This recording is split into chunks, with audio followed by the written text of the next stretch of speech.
বরিশালে স্ত্রীর ওপর ক্ষিপ্ত হয়ে মেয়ের গায়ে চা ছুঁড়ে মেরেছেন এক পাষণ্ড বাবা। নিজের বাবার নির্মম নির্যাতনের শিকার হয়ে হাসপাতালের শয্যায় শুয়ে ব্যথার যন্ত্রণায় কাতরাচ্ছে ৩ বছর বয়সী শিশু কন্যা সাগরিকা। এবার না, শুধু এর আগে একবার দুধের সাথে বিষ খাওয়াই দিছে। এটা করছে আমার শাশুড়ি, এবার করলো আমার স্বামী। তাহলে আমার অপরাধটা কি, আমার সন্তানের অপরাধটা কি? ২৯ আগস্ট এমন করুণ দৃশ্য দেখা যায় বরিশাল শেরে বাংলা মেডিকেল কলেজ হাসপাতালে।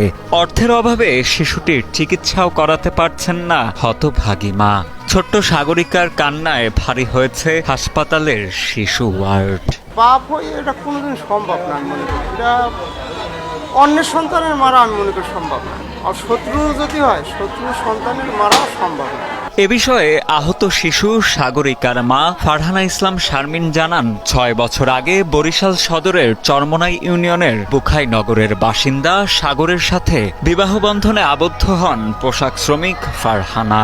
বিবাহের পর থেকেই বিভিন্ন সময়ে তাকে নির্যাতন করে আসছিলেন স্বামী সাগর। সর্বশেষ গত ১৯ আগস্ট শারমিন জানতে পারেন তাকে রেখে ২০ দিন আগে পুনরায় দ্বিতীয় বিবাহ করেছেন সাগর।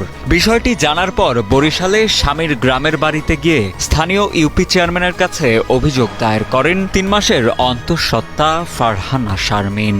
আর এতেই স্ত্রীর ওপর ক্ষিপ্ত হয়ে ঝগড়া ও কথা কাটাকাটির এক পর্যায়ে নিজের শিশুকন্যার গায়েই পাতিল ভর্তি ফুটন্ত গরম চা ছুঁড়ে মারেন পাষণ্ড পিতা সাগর। পরবর্তীতে আহত শিশুটিকে উদ্ধার করে বরিশাল শেরেবাংলা মেডিকেল কলেজ হাসপাতালে ভর্তি করান স্থানীয়রা। সে আমার ডাকলো, তার নানির বাসায় গেলাম। যাওয়ার পরে সে আমারে প্রথমে মারধর করলো। তো আমারে মারধর করার পরে বাচ্চাকে লাথি দিয়ে ফালায়, বাচ্চার গায়ে চা এনে দিছে।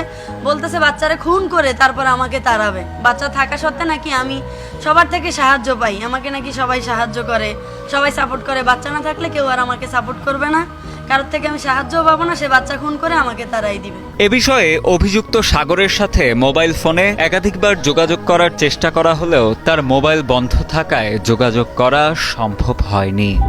কাঙ্ক্ষিত নম্বরটিতে এই মুহূর্তে সংযোগ দেওয়া সম্ভব হচ্ছে না। বাবার হাতে ছোট্ট শিশুর এমন নির্মম নির্যাতনের বিষয়টি মেনে নিতে পারছেন না হাসপাতালে ভর্তি অন্যান্য রোগীর স্বজনেরা। এমন পাষণ্ড পিতাকে আইনের আওতায় এনে সর্বোচ্চ শাস্তি নিশ্চিত করার দাবি জানান তারা।